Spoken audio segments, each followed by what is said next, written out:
Good afternoon, and thank you for joining Mercury IT and Microsoft on this Wednesday afternoon. This workshop has been developed to assist the education sector, which has been one of the most dramatically impacted industries from the COVID-19 pandemic, particularly with the move to remote and online learning.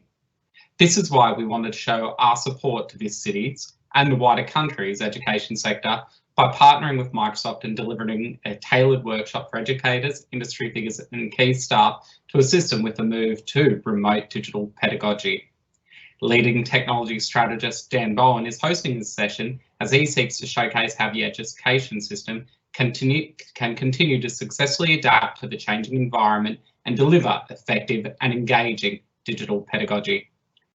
After the presentation, we'll be having a Q&A session, and we'll also have some great Microsoft prizes to give away. If you have any questions during the presentation, please type them in a Q&A on the right side of your desktop. The webinar will be recorded and you can request a copy of the presentation recording after the event. So you're aware, Mercury IT runs an event series designed to inform and engage various industry sectors with a core focus on aiding them in mapping out their digital transformation programs and aligning business requirements with the right tools to achieve organisational goals. Now, just a little bit about Mercury IT. We're a leading Australian technology services firm headquartered on the Gold Coast, with a core focus on assisting our clients in developing and implementing their digital transformation programs, something that we are absolutely passionate about. We have an array of clients ranging from ASX-listed companies, SMEs, not-for-profits and education providers, and work extensively with an array of global tech providers in this space, including our great friends at Microsoft.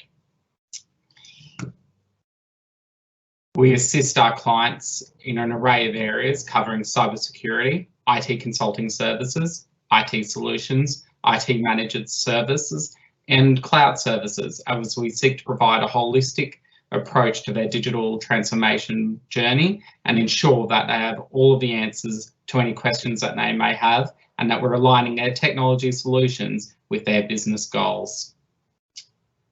We're particularly passionate about working with education providers and work closely with Microsoft on this.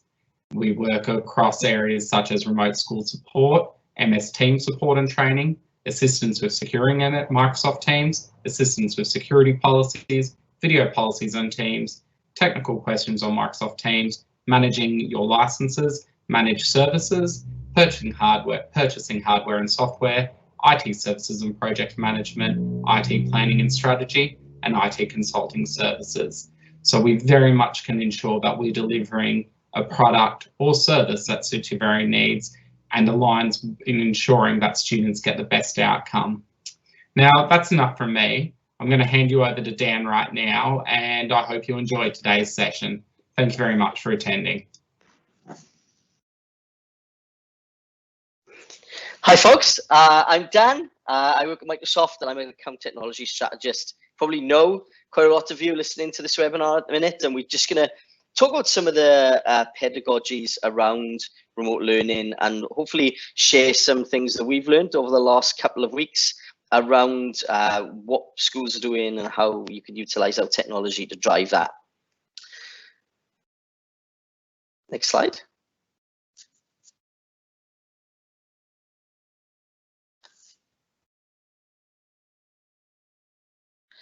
So when we're looking at our agenda, we can see that we're going to look at some of the tools and technologies that are going to assist educators. We're going to provide an overview of some of the common tools at hand and how best we can utilize those in lessons, provide some tips, and also look at how to manage some parent-teacher meetings as well to ensure the full engagement happens in the remote learning that you're doing.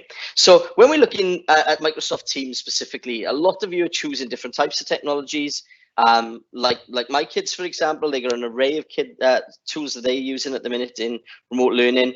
What we want to make sure that we thinking about is how you're using those building blocks of your modern school. Now, some of you might be using Canvas, a lot of you are using Teams, some of you might be using other tools and technologies that kind of support you in different elements of these areas. But the idea is that when you're looking at remote learning, you pick it up into these buckets that you can see here. You've got course materials, and the management of those.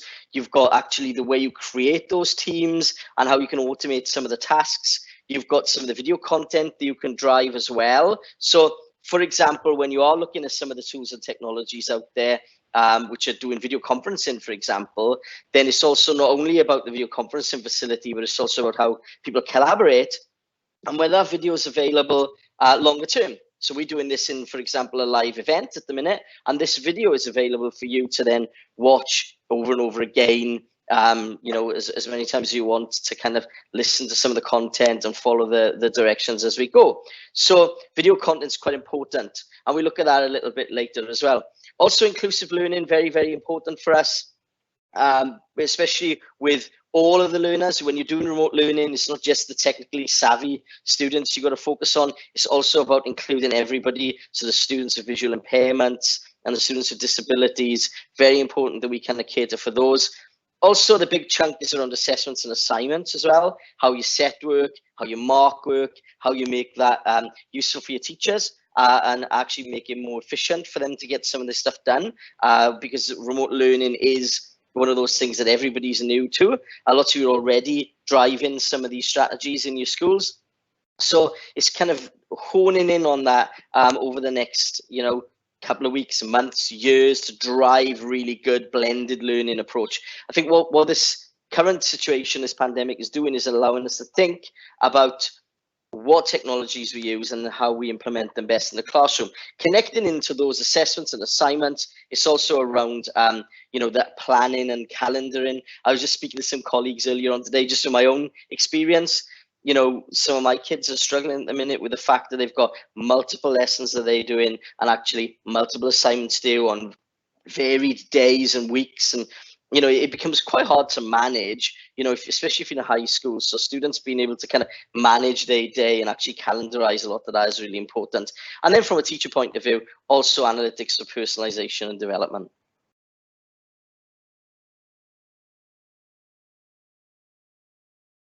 So when we're looking at Microsoft Teams, really, really important that we can see here that it's not just Teams on its own, okay? It's not like, well, we'll use Teams and that's it. It's about being able to bring in a lot of these applications around us and really be a hub for that community. So you've got your Office 365 tools in there. If you're using G Suite even, you've got your G Suite tools that can sit alongside Teams. Teams itself can then do calls and chats and actually join communities of practice together. And then you've got third-party applications and you're like Flipgrid, Kahoot, all of these kind of things that actually Nearpod and stuff like that all can sit inside that Teams interface. So the students don't have to jump around and go to multiple different places.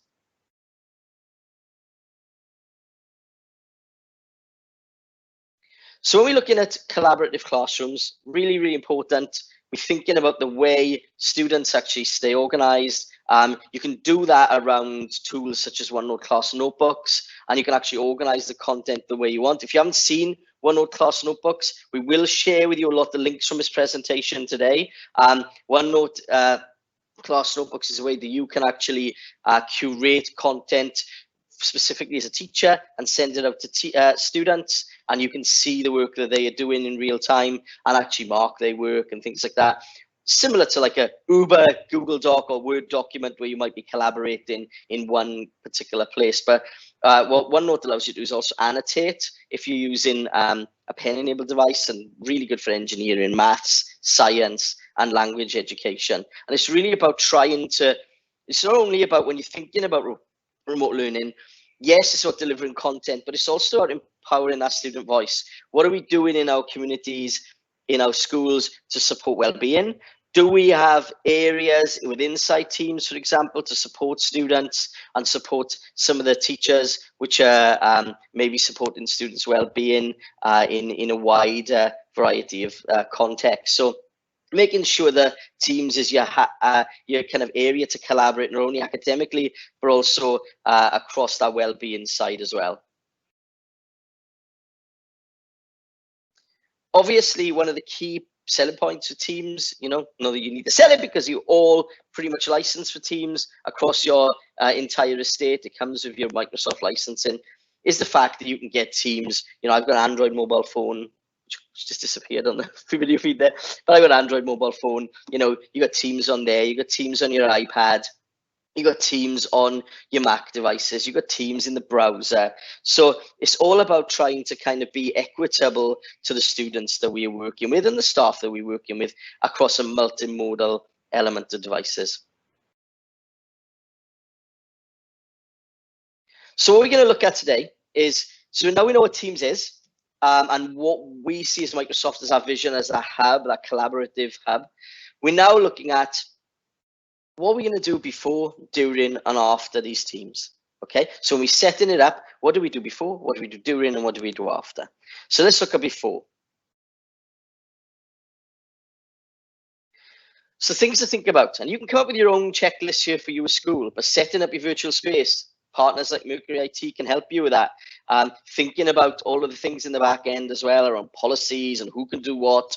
One thing I would say is, you know, try to like think about the way you open things up. A lot of the times in education, we tend to lock things down quite a lot. One thing I would say is where we see really good practice and really good engagements when things are not as tied down as you know, in the nth degree. Yes, you have to do due diligence and you're thinking about child protection, absolutely 100%. But also, you know, things like Giphies and fun stuff there, or chat. Chat's an important part of collaboration, and lots of schools kind of allow that, and some don't. Some turn chat off. It's an interesting kind of ethical debate. I'd be very much in the lines of keeping chat on. If kids are going to post something silly, you know who's posted it, and then you can kind of reprimand them as if, you know, anything you know, would happen in school anyway. So make sure you got your boundaries in place there. But set up your virtual space. Make sure you're happy with the policies you've got in place. Speak to the team at Mercury IT, for example, or any Microsoft executives to kind of get some support and some knowledge around that. Obviously, you've got to schedule the classes, and then you've got to prepare your devices. So let's look at some of those in a little bit more detail.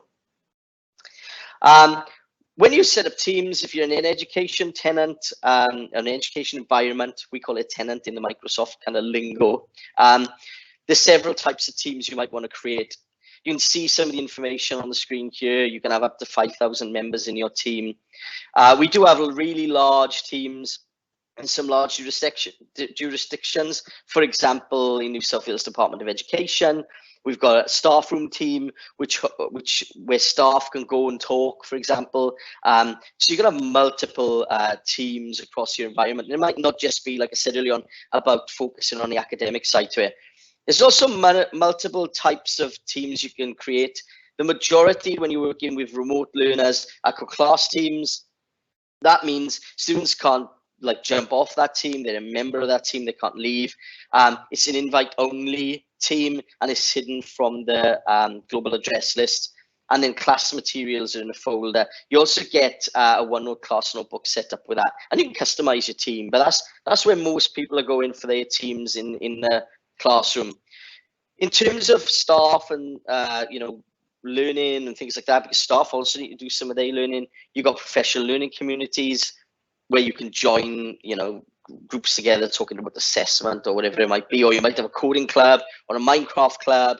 And then you got teams as well for staff, and then just another general team which you might want to put in there for, you know, soccer or whatever it might be. So there's a lot of different options of how you want to set up that space at the beginning. So you can add your students to the class. Once the students are added, you can actually go through, you know, there are ways to automate that. We've got a tool called School Data Sync, which grabs all your school information system and plops that into your team's environment, so you know which students are taught in which class by which teacher.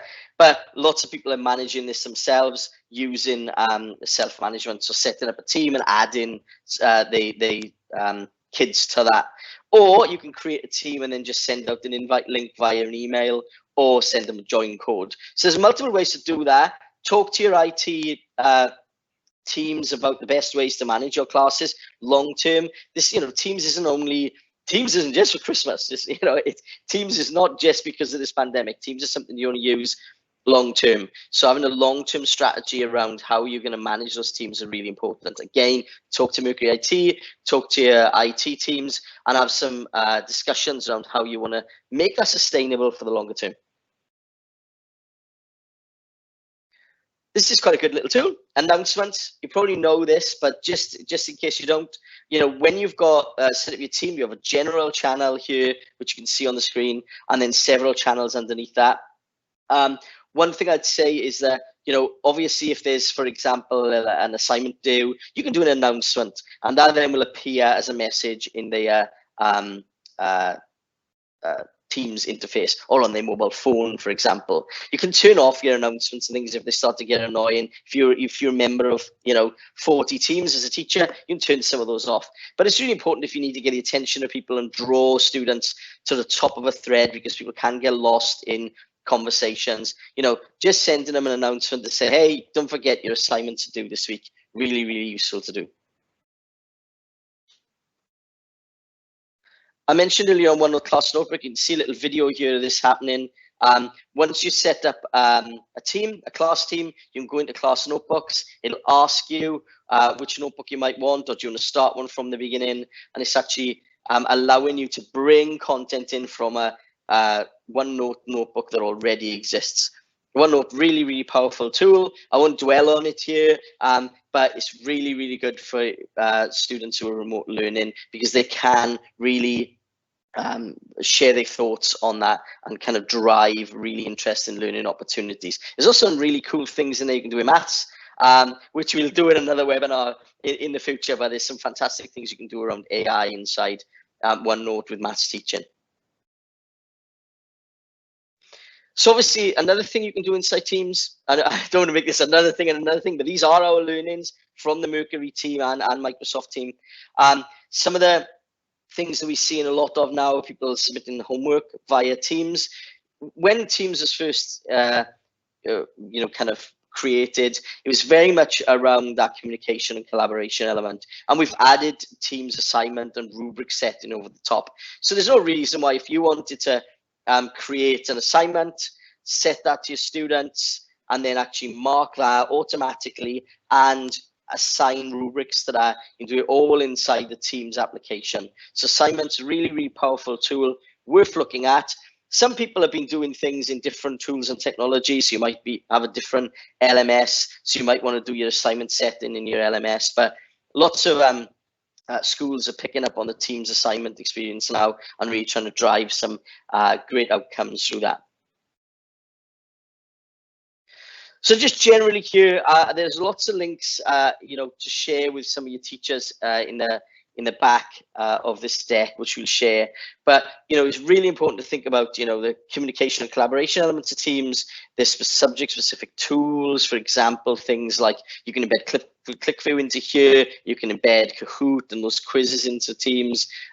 Also, you can do your brainstorming thinking around OneNote and your creativity tools, and you can manage our learning as a teacher. And you can also share that knowledge as well across your school or your school system further on down the line. If you start saving work to OneDrive for your students and sharing things and making them visible, then everybody can share from those experiences as well. Two little things here that I'd share. There's two slides. I won't dwell on these too much, but online learning means different things to different people. I was a blended learning advisor in the University of Western Sydney, and it was really interesting. Blended learning for us at that point was trying to get some courses online, some courses in a bit of a hybrid model. And I think that's what we're after here. So one of our colleagues, Matt Jorgensen from St. Stephen's College in Queensland, has created a bit of a checklist for online learning. And that starts you off with, well, what do I need to be dressed like? What kind of environment should I have? What kind of microphone and setup should I have? Now, a lot of your teachers have probably already hit this over the last couple of weeks when remote learning's kicked in, but it's still worth sharing with your teams, just to go through, just to kind of thinking about also looking after themselves. I think one of the problems with remote learning generally is we forget to eat, we forget to have a bit of a break. So there's kind of nice things there to talk about audio and the hardware, and then thinking about what to do in your lesson. And the next slide that goes through, when we go to that, you'll see it. There's a element of online teaching here. And this is one of my bugbears around it. What I'm seeing a lot of with my kids at the minute is we're having 650 minutes online. Now that means they've had 2 lessons today, one of my kids, where they've been in a Teams meeting, which is great, but there is a danger that we just think, well, okay, let's put 650-minute sessions in. And when you're thinking about pedagogy, or even thinking from an adult point of view, you know, myself and the Mercury IT team, we're thinking about how long we make this webinar. You know, we've got an hour's worth of content. Will people be listening for an hour? You know, there's lots of things that we've got to consider. And if you imagine being a student in a school and you're sitting there listening to lectures for 50 minutes times 6 per day, that's going to be quite hard. So it's thinking about how we can approach that programmatically. I think my experience with people doing online learning at the minute through the education accounts that I support, lots are really giving it an amazing crack. The teachers done fantastically. But I think there's, especially in high schools, there's not a lot of checking across the quality, not the quality, the amount of work that the students have to do. So I think that's quite important, because there's a tendency to give students too much work essentially and overcompensate for the fact that they're at home learning. So just make sure they've got all the work for the year ahead or the month ahead. Quite hard, a lot of stuff to take in. So thinking about it in terms of, you know, like this says here, learning communities don't require a face-to-face on camera 6 hours a day. Maybe we start to think about this pedagogy in terms of learning communities and really thinking about it in terms of project-based learning, which we've been doing for quite a while in Australia. You know, Minecraft and things like that lend themselves really well to project-based learning. So there's some links there that we'll share as well at the end of this presentation. So this is an example here from the NSQL site, actually, about digital pedagogy, what that actually means and how we can support teaching and learning. We'll share the links to you later.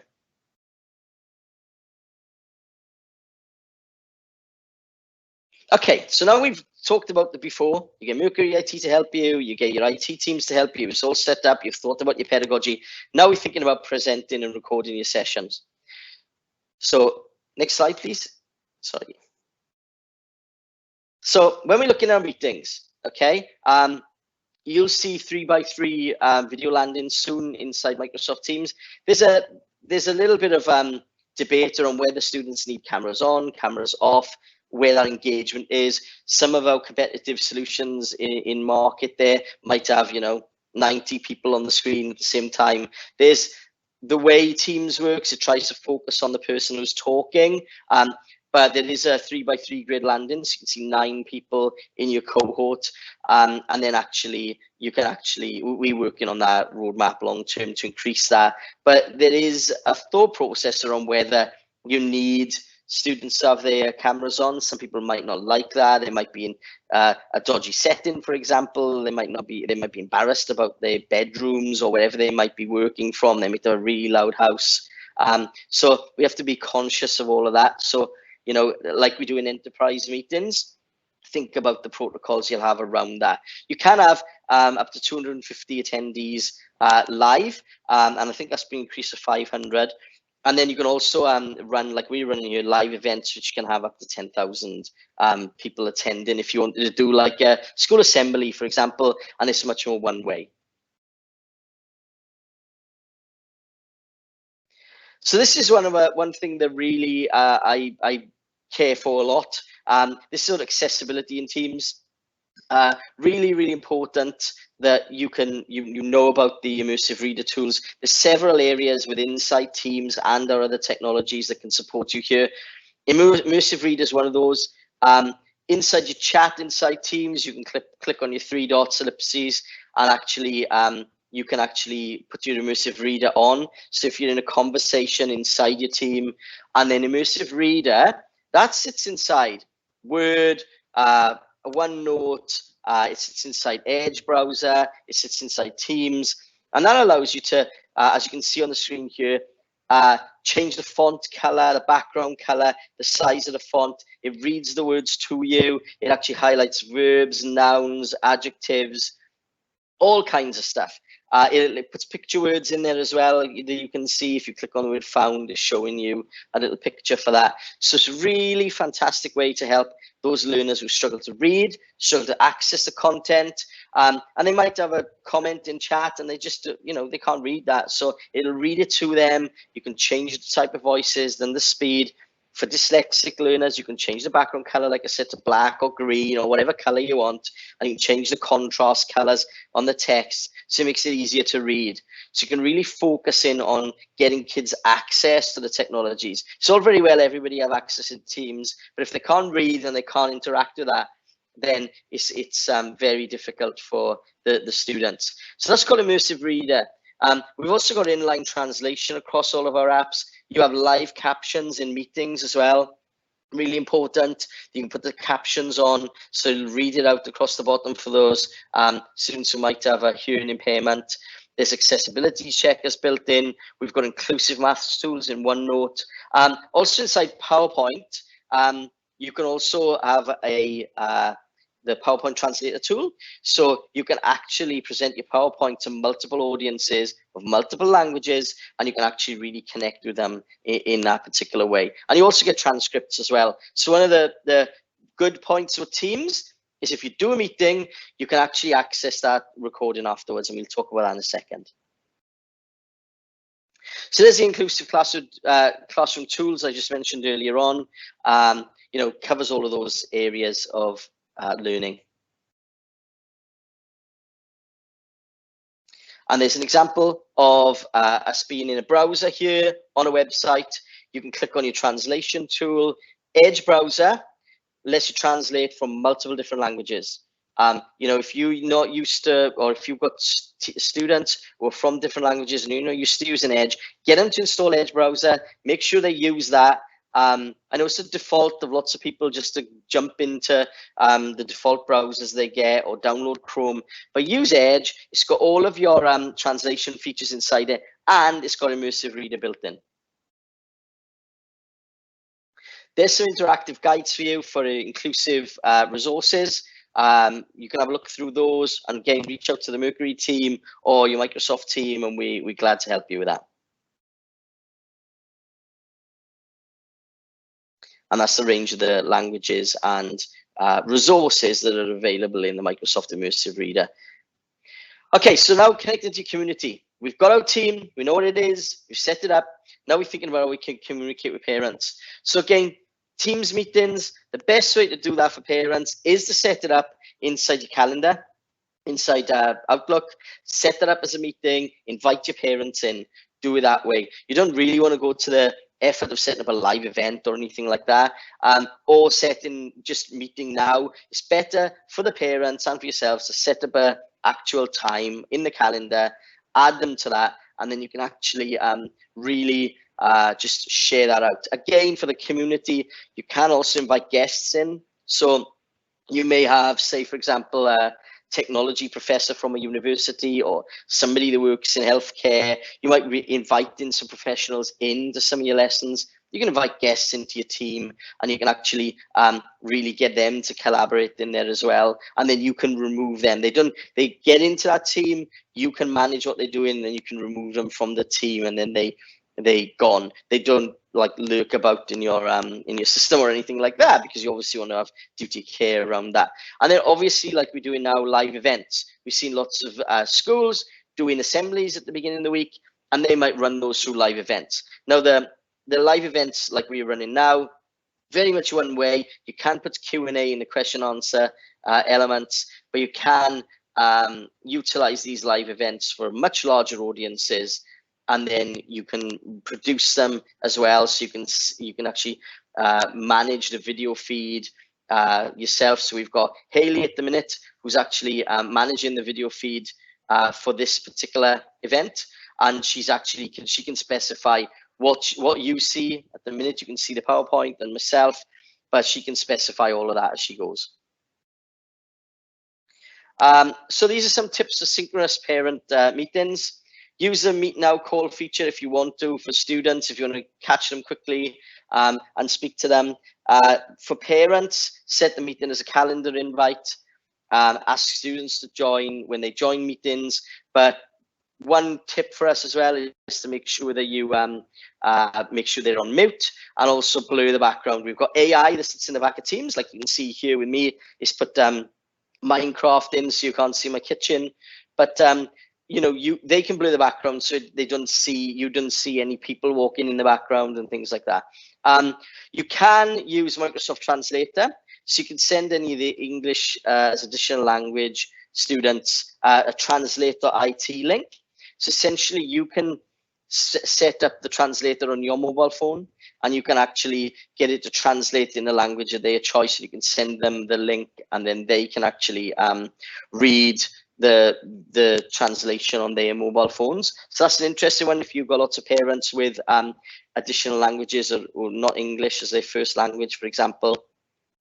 You can create private channels for small groups or parents if needed, but I wouldn't recommend that for parents, because then they'll be constantly in your face as teachers, kind of asking you stuff. It's better to have a more controlled way to kind of connect with your parent community in a more effective way.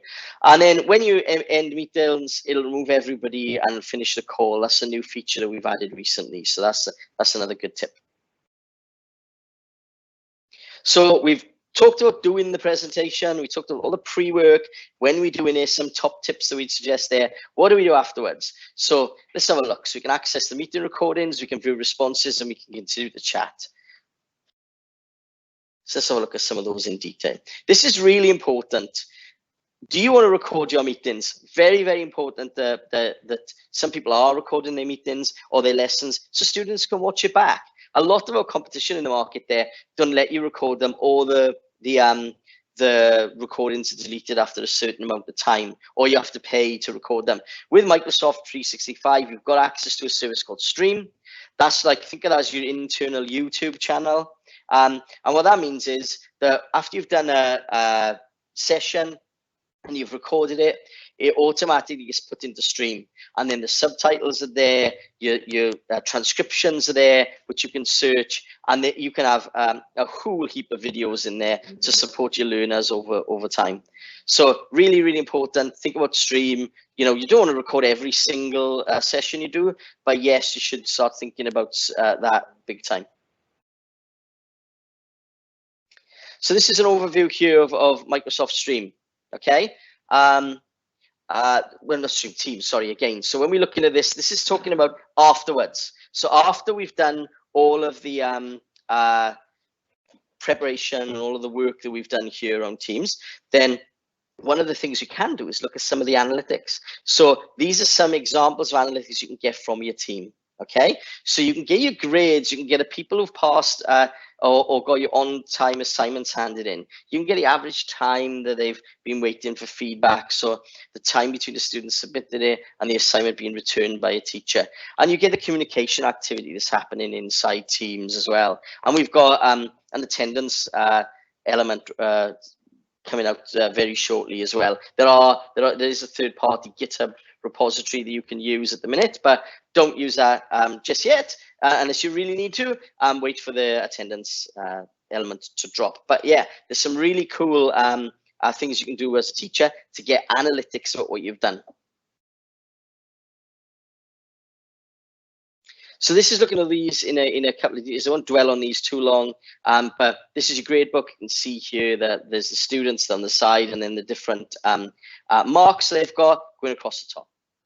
So Gradebook's quite useful. You can see individual students, so you can click on one, for example, in this case, and then we can see, I suppose, horizontally across what he submitted and what he needs to submit and what's missing and what's turned in. Really useful to monitor their progress across an entire horizontal. So you can see we've got the before, the during, and the after here with Teams to remind you, you know, beforehand, create a class team space, schedule your online lesson, prepare your devices, make sure everything's okay.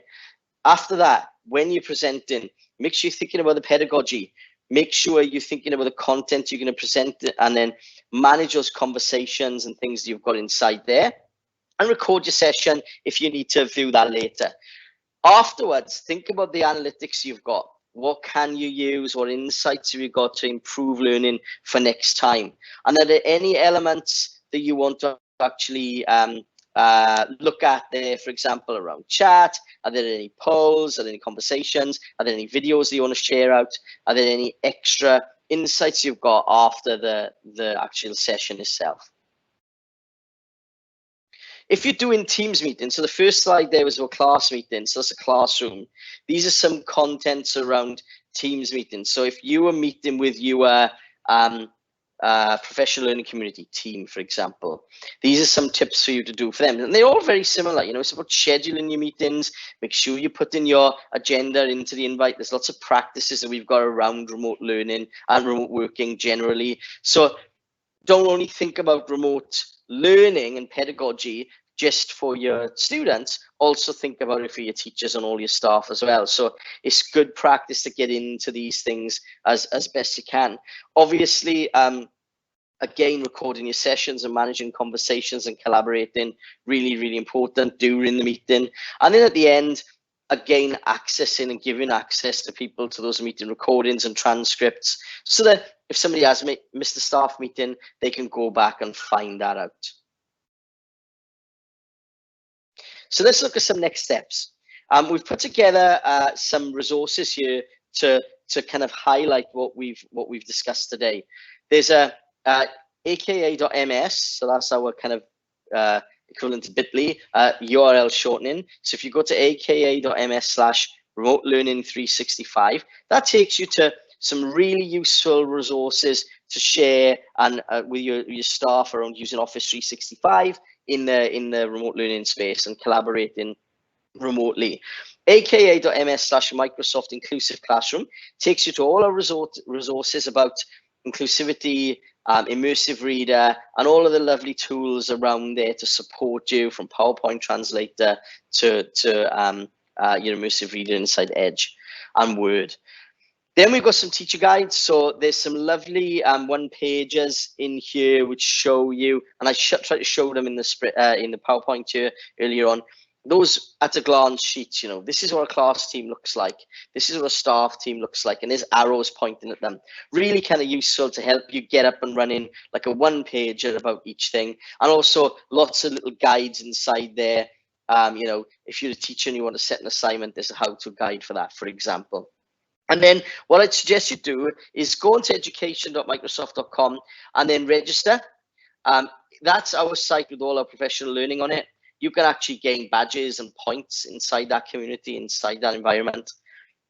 Register in there and do some of the courses of some of the technologies we've talked about today. And if you do enough, you can become a Microsoft Innovative Expert. So this is the Teams Edu Quick Guide, which I was just explaining a bit earlier, just so you can visually see how that all fits together. Okay.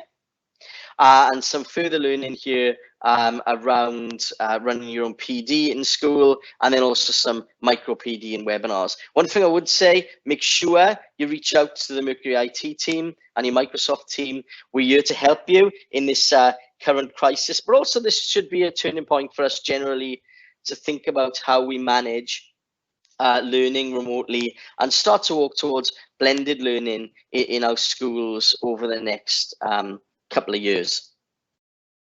So passing back, we'll go to the Q&A in a second, but we've also got some prizes to give away in the Q&A, and we've got a form for everybody to fill in, I believe. So if I hand back to Sean or Haley, who can tell us what we've got to do for the form. Thanks for that, Dan. Plenty of takeaways, I believe, from your presentation, and I'm sure the questions will come thick and fast, if not immediately, certainly over the coming days, and we'll work with Microsoft, obviously, to answer them as best as we can.